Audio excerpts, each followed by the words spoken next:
Hey English learners, welcome back to the NHถี่podcast, your go-to English podcast for learning English step by step in a fun and simple way. I'm Aaron, and I'm Evan. Aaron, how are you today? I'm doing great, thanks. A little busy out, I'm staying so positive. This morning, I spilled coffee on my shirt, and instead of crying about it, I thought, well, at least I have a reason to wear my favorite hoodie. That's good hooking. For me, it was coffee too. I was deciding to drink out. I forgot the bird under the machine. Suddenly, a coffee was everywhere, except in my cup. Oh no, did you panic? For a second, yes. But I thought, well, at least my kitchen smelled like a cafe now. That's the spirit.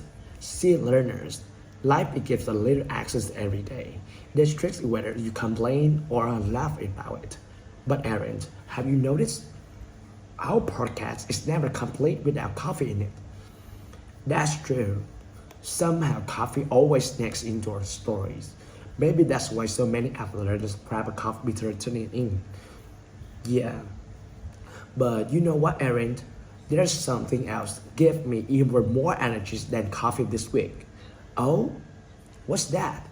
Our last challenge video, it blew up. We got so many comments, so many likes. Learners from all over the world shouting, give us more challenges. Honestly, that kind of response gave me just a boost of positive energy. Yes, you guys were amazing. The energies were unbelievable. People writing, I survived B1. I made it to B2. I pushed through C1. And some brainstorm even said, I converted C2. So here we are with another one. But listen, we accept the same crazy energies again. Keep commenting, keep liking, and let English learners everywhere know this challenge is waiting for them. That's right. And don't be shy. If you start at B1, write it proudly. If you make it C2, brag a little. You earn it. Yes, bragging rights absolutely allowed. And remember, don't comment checks not just for fun. It's your free writing practice. Every time you type your thoughts, you're sharpening your English. And here's the bonus. Many of you asked for it, so we uploaded a PDF transcript of this episode. You find it in the description. Use it, read along, review vocabulary, and shout out sentences at your own pace. That way, you don't just listen, you practice all four skills: listening, reading, writing, and speaking. Perfect. So grab your coffee, put your phone on silent, and get ready. Because today's challenge is about something powerful. A mindset can truly change how you see the world. The secret power of positive thinking.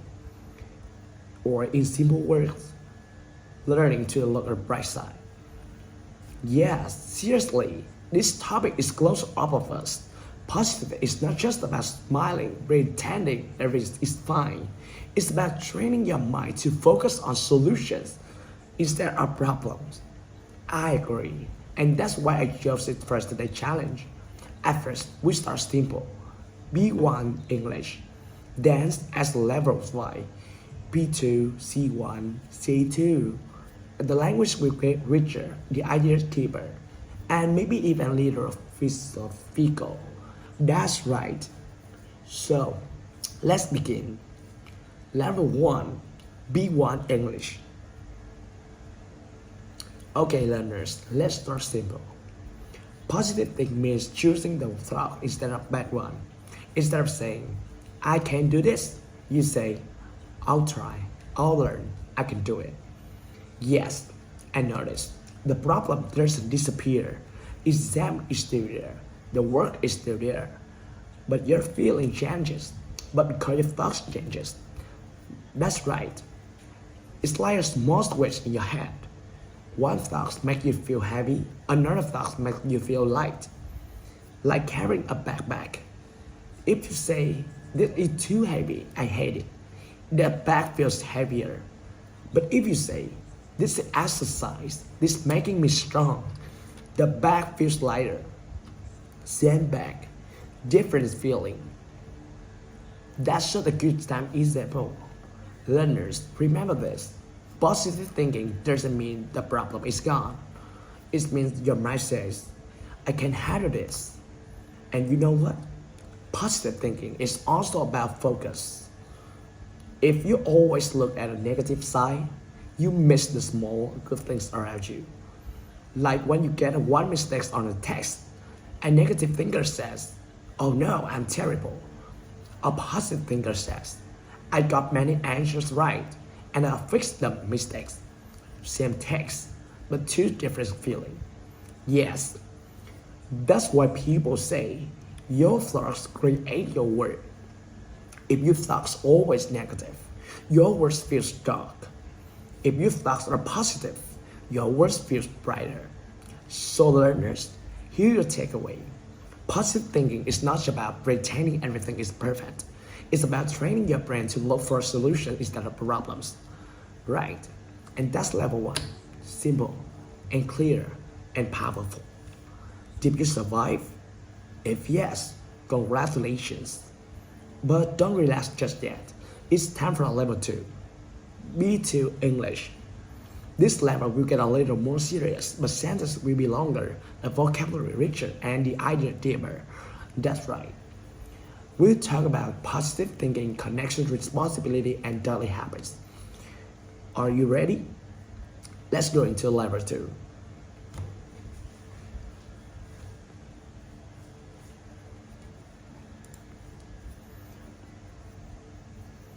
So, here's the thing.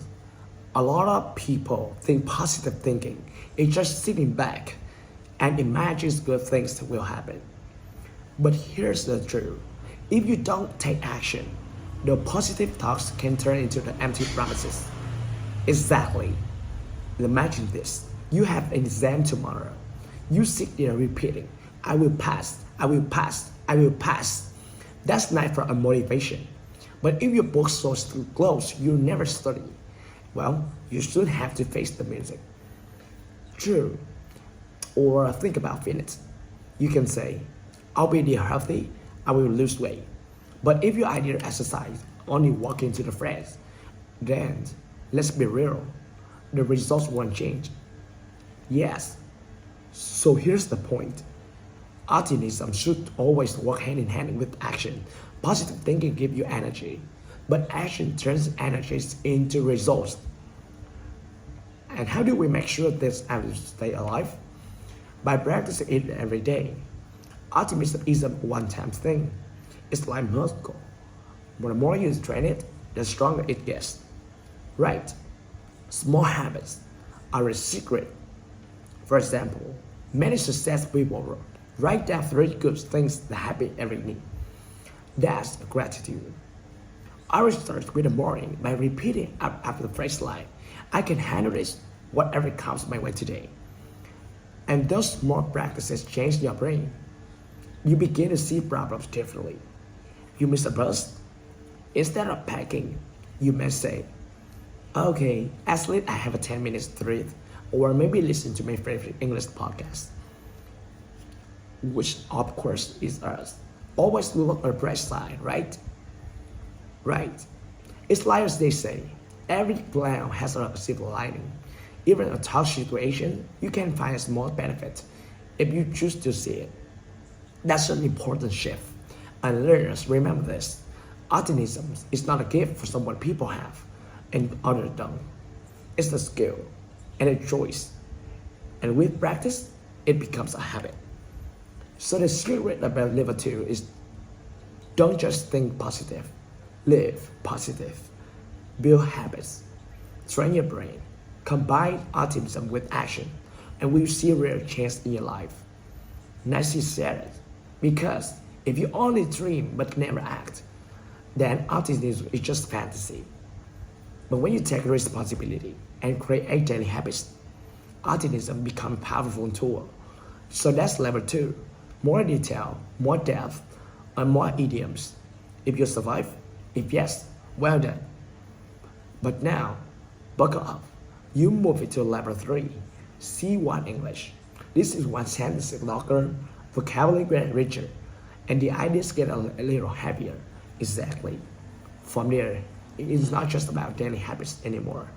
At level 3, we talk about setbacks, failures, and how positive thinking helps us rise again and blind knocks us down. So, listener, if you're ready, let's step into level 3, C1 English. At this level, we live in the high surface level positivity. Now, it's about resilience. It's about rise from setbacks, not with a smile painted on your face, with strength carved into your character. That's so true. Life is a way through incredibles. You study for months and study the exam. You pour your heart into the project, and it's collapsed overnight. You trust someone deeply, and it disappoints you. In those moments, negatively whisper, "Why bother? You're not good enough." But positive writer, narrative. Failure is no longer final. It's become formative. The setback is no longer a dead end. It's a detour, even a doorway. It's like a saying, fall 7 times, stand up 8. That's not just optimism. That's grit in action. And this is where perspective matters. And autism, there's a deny the storm. They acknowledge the thunder, the rain, and the darkness. They also keep your eyes fixed on the horizon. Now that storms pass.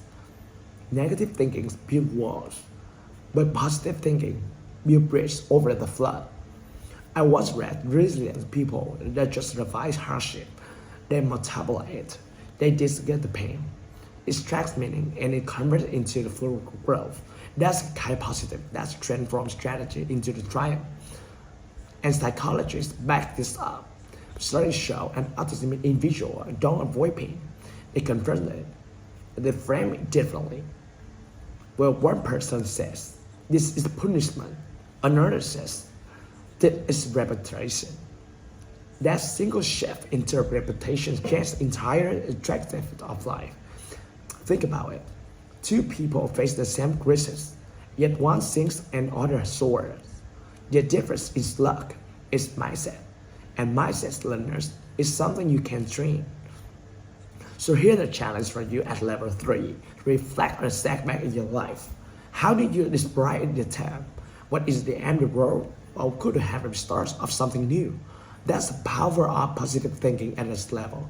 Not shallow cheerfulness, but profound resilience. Resilient.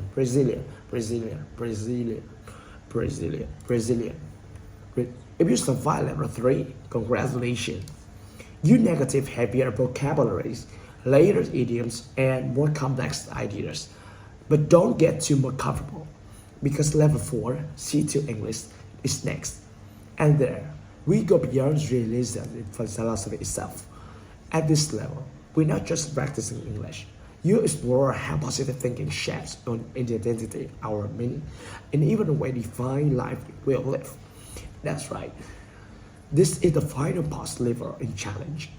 Sentences will flow faster, the ideas will be deeper, and the language it mirrors the way native speakers think and reflect in real conversations. So, learners, if you make it this far, take a moment to round. Very survival all the way to level 4. Are you ready for the ultimate test? Then let's begin. Level 4, C2 English. At this stage, we must confess a paradox. Positive thinking is reduced to mere cheerfulness, becomes superficial. A veneer optimism or crumble at the first signs of hardship. True positive is not a blind denial of pain. It's an art of transmuting adversity into the meaning. Precisely, it attempts to treat positive as the required marks, but genius is to be closer in a inner discipline, a deliberate act of reframing. It asks, what's significant I can assign difficulty? How might this struggle shape me into someone wiser, steadier, more resilient, a powerful attitude? You can stop the waves. You can learn to solve. The metaphor runs deeper than it seems. Right turbulence is storms are non-negotiable, but a choice lies in whether it tracks helplessly or discover patterns within the character. And here is the final question intertwined with psychology. The Viktor Frankl agrees that suffering, stripped of meaning, and unbearable, but suffering with a Y become endurable. In other words, you might can transform anguish into growth by attaching to the purpose, which leads us to the profound truth. Positive thinking is not about predicting perpetual sunshine. It is about closing with the conviction, even the darkest night contains constellations. To think positive at the highest level is to recognize despair and hope are not opposites. The partners is shaping depth of character. That's beautiful said. I often think life is the tapestry, joy, sorrow, failures, and triumph. It is a thread. Isolated, darker strands may seem early, but woven together in attention, they create a pattern of riches than perfection alone could offer. That's the point. And here's like a challenge for our listeners. Are you content with little illusions, applause, projections, fleeting comfort? Or are you weaving something enduring, a legacy, a narrative, a resilient purpose rather than circumstance? That's the essence of C2 English. No agreements, abstract metaphors, complex structures. If you make it this far, you not only stretch your English language, you stretch your thinking. Congratulations, learners. You survived the final parts and perhaps later. And you realize that ultimate secret positive thinking is not simple building better days, but to build the thread by thread, thought by thought. And if along the way you found some vocabulary difficult, don't worry. We got it recovered. Yes, we prepared a complete PDF guides with all the key vocabulary examples and even practice questions. You'll find it in the description below. Grab it, read along, and use it to shadow the sentence at your own pace. That way, you're not just listening, you're actively learning. And don't forget to leave us a comment. Tell us whatever you survive, B1, B2, C1, or even C2. Your comment isn't just feedback, your writing practice. Every time you share your thoughts, you're improving. So keep practicing, keep smiling, and keep building that positive mindset. See you next time episode of the English Lit podcast. Yeah.